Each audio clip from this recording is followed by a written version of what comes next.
Hi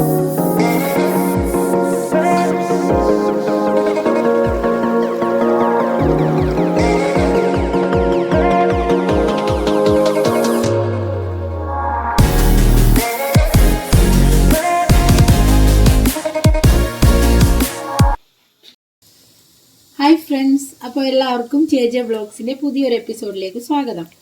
ഇന്ന് ഞാനിവിടെ ഉണ്ടാക്കാൻ പോകുന്നത് വളരെ എളുപ്പത്തിൽ നല്ല രുചികരമായിട്ടുള്ള ഒരു മത്തിക്കറിയാണ്. നമ്മുടെ നാട്ടിൽ ഇത് ചാളക്കറി എന്നൊക്കെ പറയും. അപ്പോൾ ചാളക്കറിയാണ് ഇന്ന് ഉണ്ടാക്കാൻ പോകുന്നത്. അപ്പോൾ അതെങ്ങനെയാണ് ഉണ്ടാക്കുന്നതെന്ന് കാണിച്ചു തരാം. ഓക്കെ, അപ്പോൾ ഞാനൊരു ചട്ടി അടുപ്പത്ത് വെച്ചിട്ടുണ്ട്. അതൊന്ന് ചൂടായി വരുമ്പോൾ അതിലേക്ക് നമുക്ക് വെളിച്ചെണ്ണ ഒഴിക്കാം. അപ്പോൾ ചട്ടി ഇവിടെ ചൂടായി വരുന്നുണ്ട്. അപ്പോൾ നമുക്ക് അതിനേക്ക് ആവശ്യമുള്ള ഒരു 2 ടേബിൾ സ്പൂൺ വെളിച്ചെണ്ണയാണ് ഞാൻ ഉപയോഗിക്കുന്നത്. അപ്പോൾ നമ്മുടെ ചട്ടി ഇവിടെ വെച്ച് 2 ടേബിൾ സ്പൂൺ എണ്ണ ഒഴിച്ച് അത് നന്നായിട്ട് ചൂടായി വരുന്നുണ്ട്. ചൂടാൻ ഇച്ചിരി സമയം എടുക്കും, കാരണം തണുത്ത ഇതായതുകൊണ്ട് ഇച്ചിരി സമയം എടുക്കുന്നുണ്ട്. ചൂടായി വരുന്നുണ്ട്. നമ്മുടെ ചട്ടി ചൂടായി, അതുപോലെ എണ്ണയും ചൂടായിട്ടുണ്ട് നന്നായിട്ട്. അപ്പോൾ അതിലേക്ക് നമുക്ക് ആവശ്യത്തിനുള്ള കുറച്ച് ഉലുവ ഇട്ട് കൊടുക്കുന്നുണ്ട്. ഒരു 1/4 ടീസ്പൂൺ മതി ഉലുവ. അപ്പോൾ ഉലുവ ഒന്ന് നന്നായിട്ട് പൊട്ടി വരുമ്പോൾ നമുക്കതിലേക്ക് ആവശ്യത്തിനുള്ള കടുകും കൂടി ഇട്ട് കൊടുക്കാം. രണ്ടും നന്നായിട്ടൊന്ന് പൊട്ടി വരണം.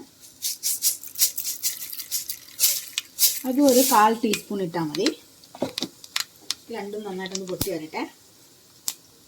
അപ്പോൾ നമ്മുടെ കടുക് ഉലുവയൊക്കെ നന്നായിട്ട് പൊട്ടി വന്നിട്ടുണ്ട്. അപ്പോൾ അതിലേക്ക് ഞാനൊരു 8 ചെറിയ ഉള്ളി ചെറുതായിട്ട് അരിഞ്ഞു വെച്ചിട്ടുണ്ട്. അപ്പോൾ അത് ഇട്ട് കൊടുക്കുന്നുണ്ട്. ഇതിൽ കിടന്നൊന്ന് മൂത്ത് വരണം. അതുപോലെ തന്നെ ഒരു 2 ചെറിയ വെളുത്തുള്ളി അതും ചെറുതായിട്ട് അരിഞ്ഞിട്ടുണ്ട്. അത് ഞാൻ ഇതിലേക്ക് ഇട്ട് കൊടുക്കുന്നുണ്ട്. പിന്നെ എൻ്റെ കയ്യിലുള്ള ചെറിയ പച്ചമുളകാണ്. അപ്പോൾ ഞാൻ ചെറിയ പച്ചമുളക് ആയതുകൊണ്ട് ഒരു 5 എണ്ണം എടുത്തിട്ടുണ്ട്. അതായത് നടുകെ കീറിയിട്ട് അത് ഇടുന്നുണ്ട്. അപ്പം 5 പച്ചമുളക് കേട്ടോ. 5 പച്ചമുളക് നെടുകെ കീറിയിട്ടുള്ളതാണ്. ചെറുതായതുകൊണ്ടാണ് ഞാൻ 5 എണ്ണം ഇട്ടത്. നിങ്ങൾക്ക് എരിവിന് അനുസരിച്ച് ഇടാം.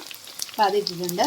പിന്നെ അതിലേക്ക് ഞാൻ ഇട്ട് കൊടുക്കുന്നത് ഇഞ്ചിയാണ്. ഒരു ചെറിയ കഷ്ണം ഇഞ്ചി ചെറുതായിട്ട് അരിഞ്ഞിട്ടുണ്ട്. അപ്പോൾ അതും കൂടി ഞാൻ ഇതിലേക്ക് ഇട്ട് കൊടുക്കുകയാണ്. ഇനി ഇതൊക്കെ ഇതിൽ കിടന്ന് നന്നായിട്ടൊന്ന് മൂത്ത് വരണം. ചെറുതായിട്ട് ഞാൻ ചെറിയ ഉപ്പും കൂടി ഒന്ന് ഇട്ട് കൊടുക്കുന്നത്, പെട്ടെന്ന് വഴന്ന് കിട്ടാൻ വേണ്ടി ഉപ്പും കൂടി ഇട്ട് കൊടുക്കുന്നുണ്ട്. നമുക്കിതിനെ ഒന്ന് വഴറ്റിയെടുക്കാം.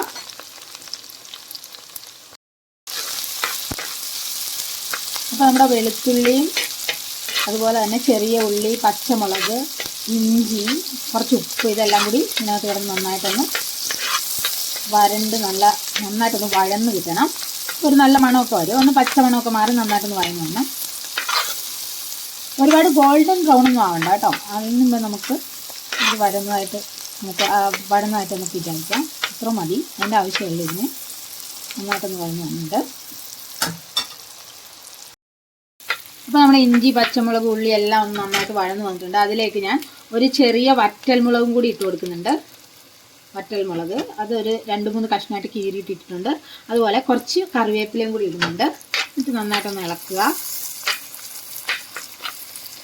ഇനി നമുക്ക് ഇതിലേക്ക് ആവശ്യമുള്ള പൊടികളൊക്കെ ചേർത്ത് കൊടുക്കാം.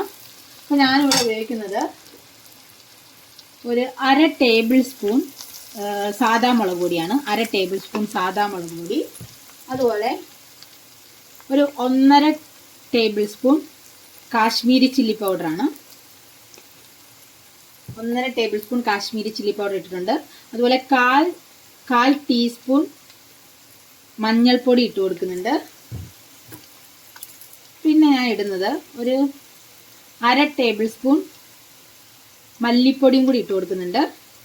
ഇതിൻ്റെ കഴിഞ്ഞ് ഒന്ന് പച്ചമണം മാറി വരണം. അപ്പോൾ നമുക്കിതൊന്ന് ഇളക്കി കൊടുക്കാം.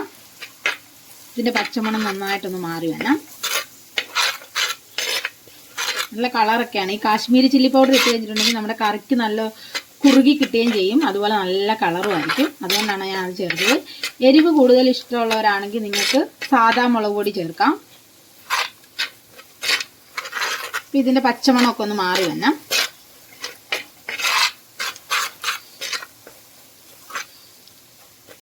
അപ്പോൾ ഇതിൻ്റെ പച്ചമണമൊക്കെ മാറി വന്നിട്ടുണ്ട്. പൊടികളുടെയൊക്കെ പച്ചമണം മാറി വന്നിട്ടുണ്ട്. അപ്പോൾ അതിലേക്ക് ഞാനൊരു ചെറിയ തക്കാളി ഇട്ട് കൊടുക്കുന്നുണ്ട്.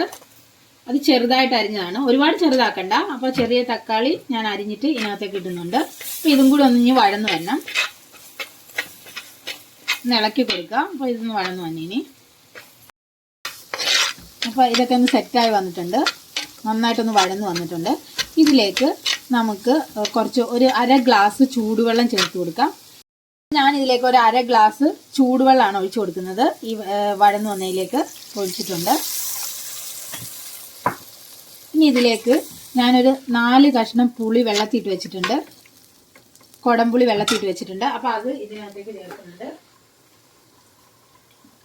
4 കഷ്ണം കുടംപുളി നല്ല അതിൻ്റെ അഴുക്കൊക്കെ കളഞ്ഞ് അതുപോലെ തന്നെ എന്തെങ്കിലും കയ്പൊക്കെ ഉണ്ടെങ്കിൽ പോകാൻ വേണ്ടിയാണ് നമ്മൾ വെള്ളത്തിയിട്ട് വെച്ചിട്ട് അത് കളഞ്ഞിട്ട് എടുത്തേക്കണതാണ്.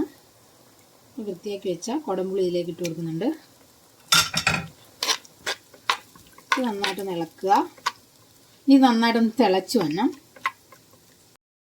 അപ്പോൾ നമ്മുടെ മത്തിക്കറിക്ക് ആവശ്യമായിട്ടുള്ള പുളി വെള്ളം എല്ലാം നന്നായിട്ട് തിളച്ച് റെഡിയായിട്ട് വന്നിട്ടുണ്ട്.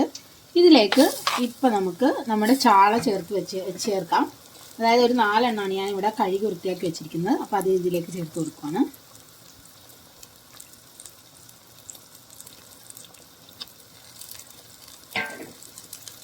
ഇത് ഫ്രോസൺ ആയിട്ട് കിട്ടിയ ചാളയാണ്. ദസ്തയിൽ നിന്ന് മേടിച്ച്, അതായത് സൂപ്പർ മാർക്കറ്റിൽ നിന്നൊക്കെ മേടിച്ചതാണ്. അപ്പോൾ അത് വെച്ചിട്ടാണ് ഉണ്ടാക്കുന്നത്. പക്ഷേ അത്യാവശ്യം രുചിയുള്ള സൈസാണ്. നമ്മൾ ഫ്രഷ് കിട്ടുന്ന പോലെ ഏകദേശം അതിൻ്റെ അടുത്തോളം രുചിയൊക്കെ ഉള്ള ടൈപ്പാണ്. നമ്മളെപ്പോഴും മേടിച്ച് ഉണ്ടാക്കാറൊക്കെ ഉള്ളതാണ്. അപ്പോൾ ഇതൊന്ന് വെന്തു തന്നെ. അപ്പോൾ നമുക്കിനി ചെറുതായിട്ട് ഇതിനെ ഒന്ന് മൂടി വെക്കാം.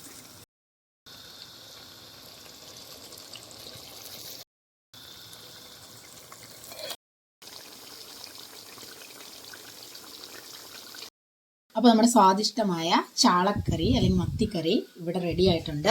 അപ്പോൾ എല്ലാവരും ഇതൊന്ന് ട്രൈ ചെയ്ത് നോക്കണം. എന്നിട്ട് ഇഷ്ടപ്പെട്ടവർ ലൈക്ക് ചെയ്യുകയും കമൻറ്റ് ചെയ്യുകയും അതുപോലെ ഒന്ന് സബ്സ്ക്രൈബും കൂടി ചെയ്തേക്കണേ.